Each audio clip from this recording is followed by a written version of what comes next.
ini tentunya untuk kiat-kiat supaya iman kita itu bertambah gitu Pak ya. Ya masalah buat kita, pertanyaan buat kita semua gitu.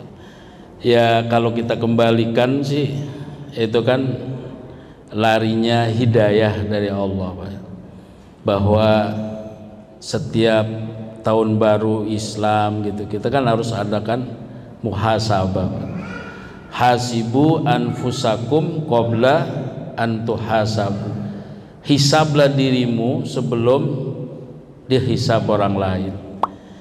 Nah, dengan demikian kita ini selalu mengintrospeksi. Ya man, mangkana yaumuhu, ya siapa harinya itu sama dengan hari kemarin, maka itu orang yang rugi.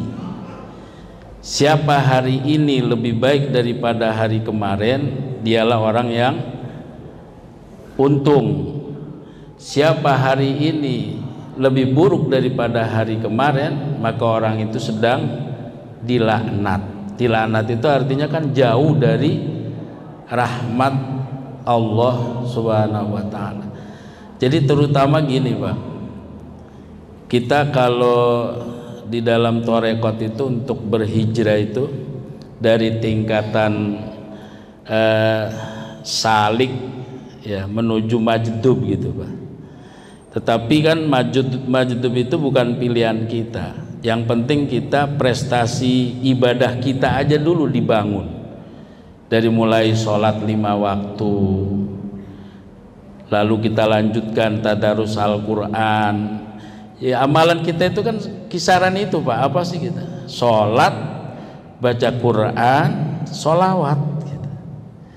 Torekot itu yang dibangun. Ya dzikir kalimat tauhid la ilaha illallah dilengkapi dengan baca sholawat, istighfar, diawali istighfar. Jadi ibadah kita itu kisaran itu Pak. Maka apa yang belum baik buat kita? Sholat kok sekarang ini belum pernah berjamaah. Lah kita sadarkan itu. Jadi untuk kiat-kiat untuk meningkatkan keimanan kita itu ya diantaranya seperti ini, tolabul ilmi. Ya setelah itu kita amalkan gitu. Jadi khairul a'mal ma adwam wa in qalla gitu. Amalan-amalan kita itu yang terbaik itu yang langgeng gitu loh Pak, yang kontinu walaupun sedikit gitu. Kita barangkali belum bisa puasa Senin Kamis, ya ambil puasa yang ada momen-momen tertentu seperti hari Asyura, Tasu'a Asyura. Kalau di bulan hajinya adalah hari Tarwiyah dan Arafah. Nggak banyak kok Pak ya dalam 10 bulan itu ya, paling ya di bulan haji, bulan Muharram, ada lagi bulan Rajab. Rajab malah hadisnya katanya nggak ada tuh puasa Rajab, iya kan?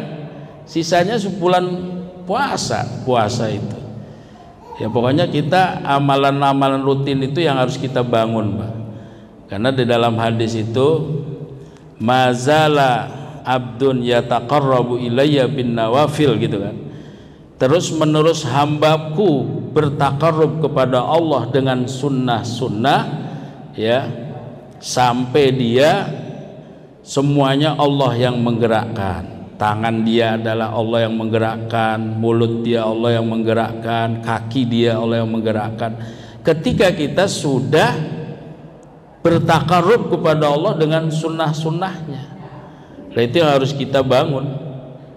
Takarrub itu bin nawafil dengan ibadah sunnah.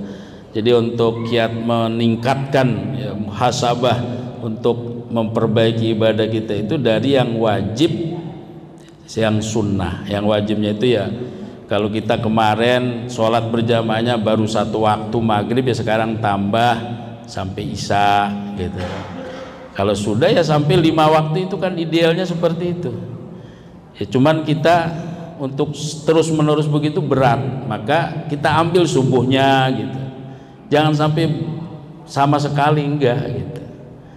Kalau kita umur kita ini cuma 63 tahun jatahnya itu, kalau lebih dan kurangnya itu kan ya antara kita kisarannya itu, maka semuanya untuk ibadah juga masih belum apa-apa kan gitu.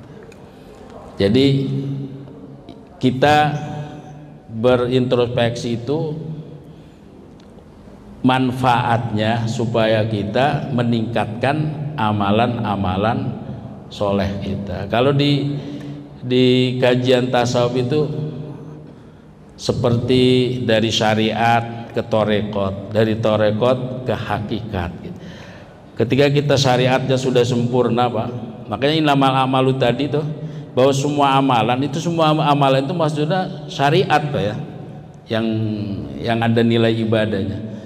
Kalau nggak ada niat itu ya nggak sah gitu.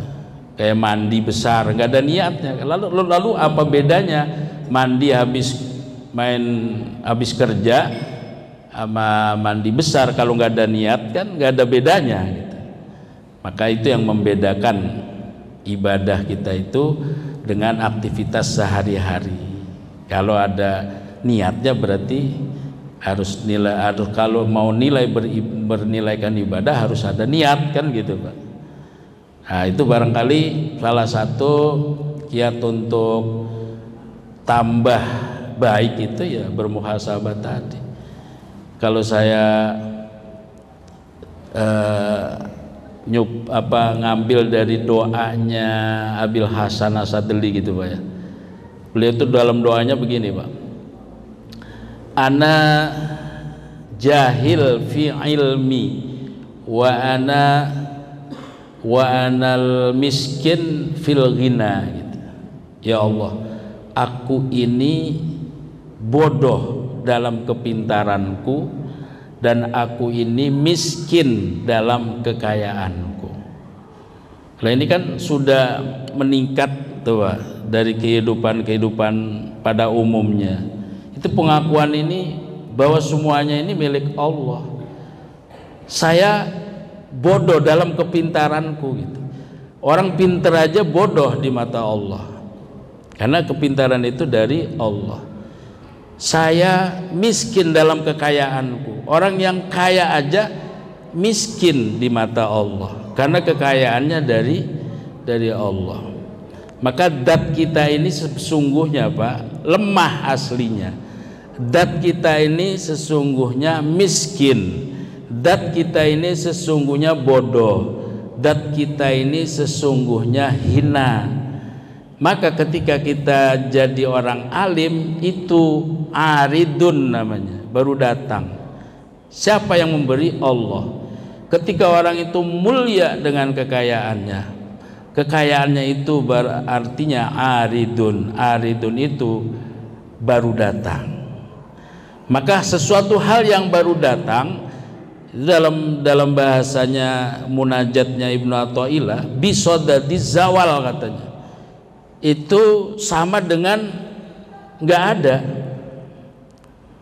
Oke Pak ya, jadi kita ini aslinya itu kurang segalanya lah, anaksu bahasa ya. Asli kita itu hina, asli kita itu bodoh, asli kita itu lemah. Kita menjadi pintar, kita menjadi kuat, kita menjadi mulia itu dari Allah Subhanahu wa Ta'ala. Atau begini Pak, antara sakit sama sehat itu karakter kita bukan Pak? Maksudnya asli bukan? Ya, sakit itu barang baru, sehat itu barang baru. Maka sakit dan sehat bisodadi zawal itu sama dengan tidak ada. Oleh karena itu Bapak lagi sehat ya, nggak jauh dari sakit. Bapak lagi sakit nggak jauh dari sehat gitu. Itu karena sesuatu yang silih berganti, sesuatu yang pulang pergi gitu loh Pak. Oleh karena itu ketika kita sakit jangan putus asa, kita mohon sehat kepada Allah. Kalau kita lagi sehat jangan terlalu aman untuk sehat terus gitu, karena kapanpun bisa sakit. Lah, pola pikir yang seperti ini yang harus kita miliki, ya, sehingga pikiran kita tenang, menjalani hidup ini tenang, maka hijrah dari sesuatu hal yang sumpek menjadi lapang, kan gitu Pak. Jadi sangat luas sekali ya untuk hijrah ini gitu Pak.